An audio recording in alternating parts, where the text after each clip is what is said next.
พิษบักสาลีผลงานอัปเดตนี่นู้นนี่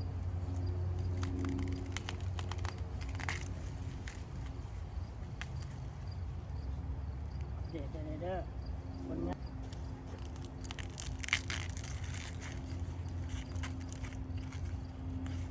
นั่นเจ้านี่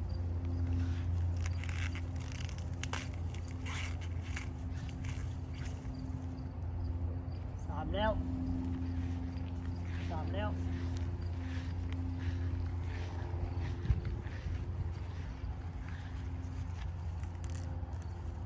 อันนี้ก็ได้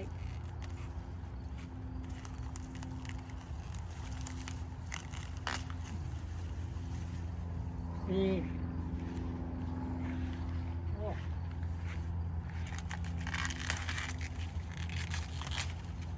ห้า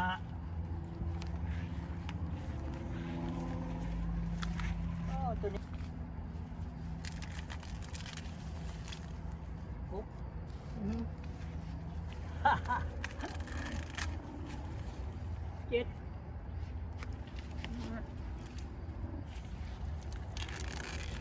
แปด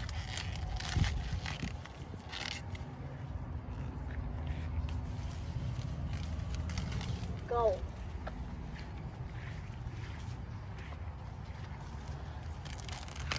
สิบฮ่าฮ่าฮ่าโอ้ไม่ไหลได้ดิอันนี้จะได้เลยโอ้ยจะกินปลาได้ น้องพี่เองนี่นี่นี่ก็พอได้กินเลยนี่ครับ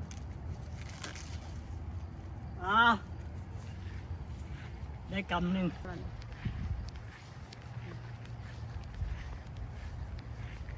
ได้ปิ้งเล่นของตัวครบ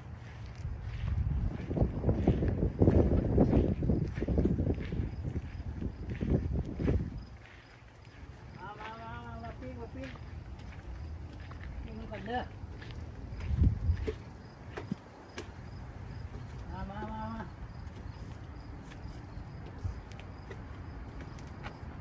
นี่รถนี่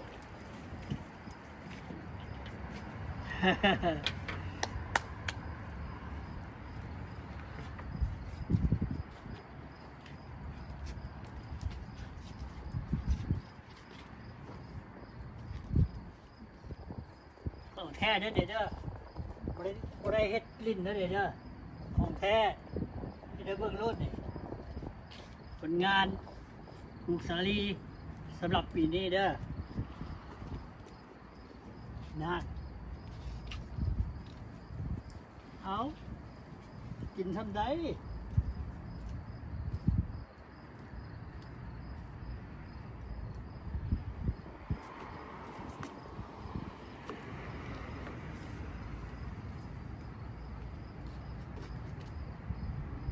เอา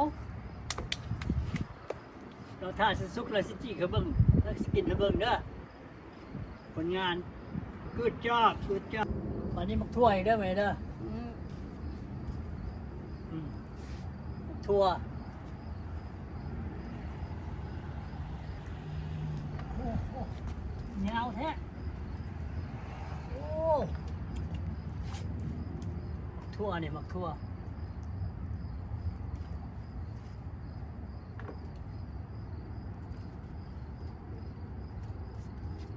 เก็บเอาอยู่หัวขันใดแล้วนี่ไม่ได้ไปใส่เลยเนี่ยเฮือนน่ะ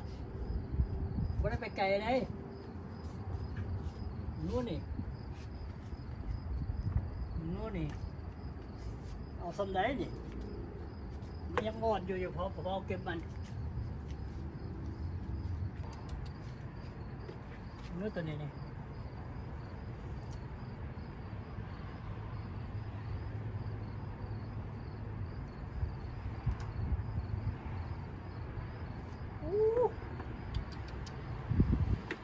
กาสะอ่อนเนาะโอเคเอาละบักทั่วเลยกินส้มได้อยู่ แล้ว ลงไปเก็บอยู่นี่ก็มี อ๋อยังอีก2 ต้นสาลีบักสาลี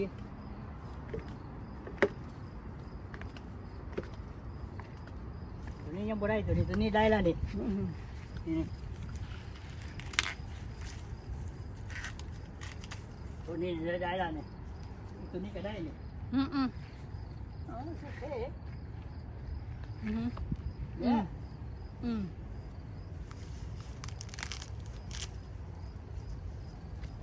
ครับโอ้หมักแตงเนี่ยหมักแตงโอ้หมักแตง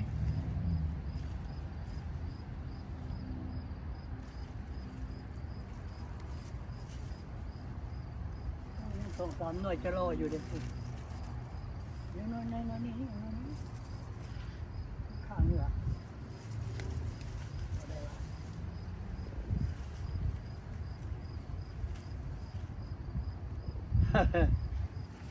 มันอยู่ทางนอกไม่ได้ครับ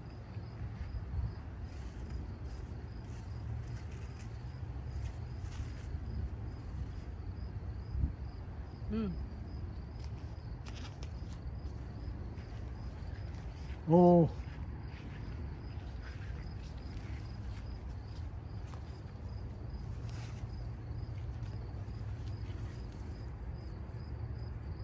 ลูกไก่แท่น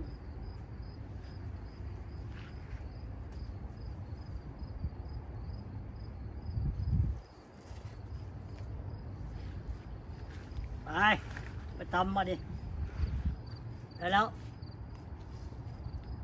ของสดๆเลยล่ะปลอดสารพิษเย็นมาดิ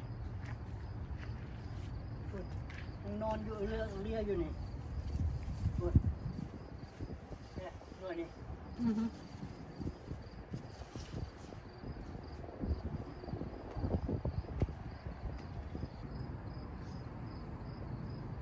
ครูก็เจ้าปลูกเด้อเนี่ยบริแมนข่อยเด้อเขาเจ้าปลูกหมักแตง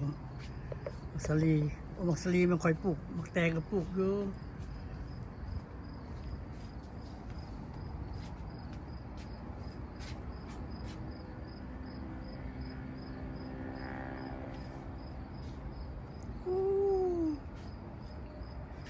เป็นตาอยากปลูกอยู่นั่นนี่ได้กินได้เลยเนอะ